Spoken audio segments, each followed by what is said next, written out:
শরীয়তপুরে ৩ সাংবাদিককে মারধরের অভিযোগ উঠেছে যুবদল নেতার বিরুদ্ধে। এ নিয়ে বিক্ষোভ সহ নানা কর্মসূচি পালন করেন গণমাধ্যম কর্মীরা। এ নিয়ে জানাতে শরীয়তপুর থেকে যুক্ত হচ্ছেন মিরাজ শিকদার, যাচ্ছি তার কাছে। মিরাজ, সবশেষ পরিস্থিতি কি এবং অভিযুক্তদের বিরুদ্ধে কোনো ব্যবস্থা নেওয়া হয়েছে কিনা বিস্তারিত জানাবেন। জি আলিফ, আপনি যেমনটা বলছিলেন, গতকালকে কিন্তু সাংবাদিকদের জন্য, বিশেষ করে শরীয়তপুর জেলায় কর্মরত সাংবাদিকদের জন্য একটি কালো দিবস গিয়েছে, এমনটাই কিন্তু সমস্ত সাংবাদিকরা আমাদেরকে জানিয়েছেন। গতকালকে ডিসি অফিসের একটি পূর্ব নির্ধারিত ভাবেই কিন্তু জেলা বিএনপি এবং যুবদল তাদের সকল অঙ্গ সংগঠন কিন্তু একটি প্রোগ্রাম রেখেছিল। জেলা প্রশাসককে কে বা কাহারা কোনো একটা গোষ্ঠী তাকে মপ করার চেষ্টা করেছিল, সেই জন্য তারা প্রতিবাদ সভা ডেকেছিল।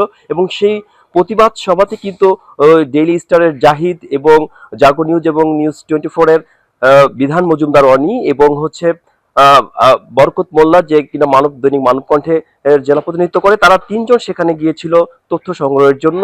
তখন কিন্তু পর্যায়ক্রমে প্রথমেই মারধর করে জাহিদ হাসান রনিকে, তাকে মেরে তাকে চড় থাপ্পড় দিয়ে কিলঘুষি মেরে আহত করার পরে তার ক্যামেরাটা ছিনিয়ে নেওয়ার চেষ্টা করে।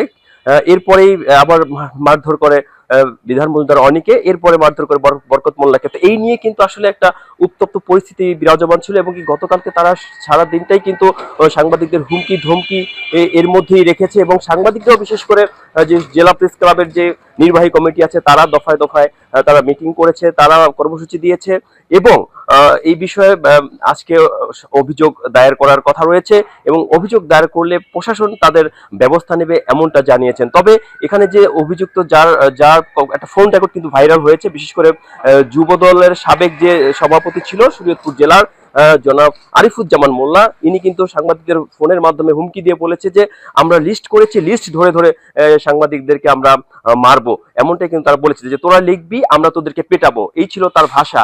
আসলে এটা নিয়ে আমরা চেষ্টা করেছিলাম যে এখানকার যারা বিএনপির ঊর্ধ্বতন যারা নেতৃবৃন্দ রয়েছেন, বিশেষ করে এখানকার যারা এমপি রয়েছেন এবং জেলা বিএনপি সাংগঠনিক সম্পাদক এবং জেলা বিএনপি সভাপতি, তাদের সাথে যোগাযোগ করার জন্য, কিন্তু তাদেরকে আমরা কানেক্ট করতে পারিনি, তাদের সাথে আমাদের যোগাযোগটা হয়নি। এবং পরবর্তী মুহূর্তে তারা বলেছে যে আমাদেরকে আশ্বস্ত করেছে, বিশেষ করে যে এখানকার যে হুইপ মহোদয় শরীয়তপুর 3 আসনের এমপি, তিনি বলেছেন যে আপনারা সাংবাদিকরা শান্ত হন, আমরা আমাদের দলকে শান্ত করছি, এমনটাই কিন্তু আমাদের কাছে সর্বশেষ তথ্য রয়েছে। আলিফ, মিরাজ, আপনাকে অসংখ্য ধন্যবাদ।